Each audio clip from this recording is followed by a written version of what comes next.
जय माता दी भक्तों, राधे राधे भक्तों।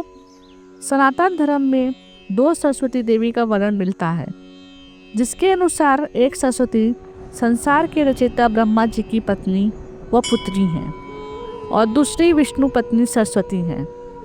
पुराणों के अनुसार एक बार विष्णु पत्नी माँ सरस्वती ने देवी लक्ष्मी और गंगा जी को श्राप दे दिया था। तो आइए जानते हैं कि क्या कारण है इसके पीछे की पुरानी कथा।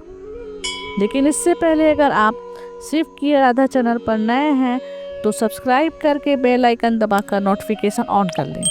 चलिए वीडियो स्टार्ट करते हैं। दोस्तों, पुराणों में इस बात का उल्लेख मिलता है कि माँ सरस्वती, माता लक्ष्मी और माँ गंगा तीनों ही विष्णु भगवान जी की पत्नियाँ थीं और तीनों ही पत्नियाँ हर पल नारायण को प्रसन्न करने के बारे में प्रयास करती रहती थीं। ऐसे ही एक बार माँ गंगा ने नारायण के प्रति अपना लगाव जाहिर किया, जिसे देख सरस्वती जी को अच्छा नहीं लगा और उनके मन में गंगा जी के प्रति ईर्ष्या का भाव आ गया। देवी सरस्वती ने भगवान विष्णु को तीनों पतियों के प्रति समान प्रेम के सिद्धांत की अनदेखी कर गंगा जी के प्रति लगाव को लेकर कई बातें सुनाई। इसके साथ ही उन्होंने माँ गंगा को कई प्रकार के अपशब्द कहे।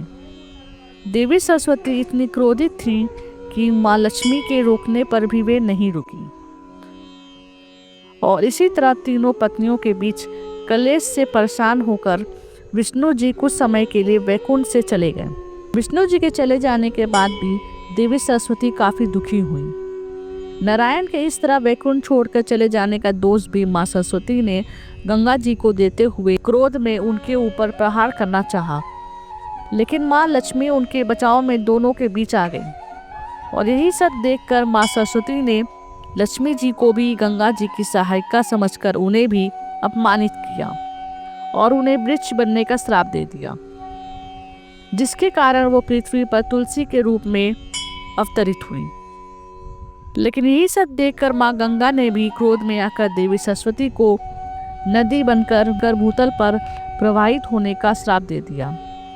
इसके पलटवार में देवी सरस्वती ने भी गंगा को श्राप दिया कि पृथ्वी पर नदी बनकर बहने व मनुष्यों की अस्थियां ढोने का।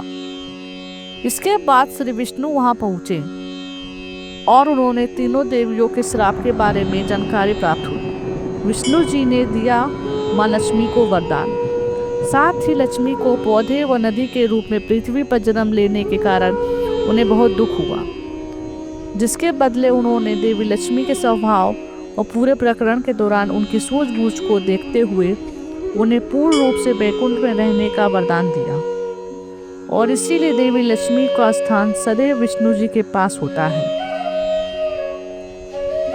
ऐसे ही रोचक जानकारी जानने के लिए हमारे चैनल शिव की आराध्या को सब्सक्राइब करके बेल आइकन दबाकर नोटिफिकेशन ऑन कर लें। मिलते हैं आपसे अगली वीडियो में। तब तक आप अपना ख्याल रखें। आपका दिन मंगलमय हो। धन्यवाद।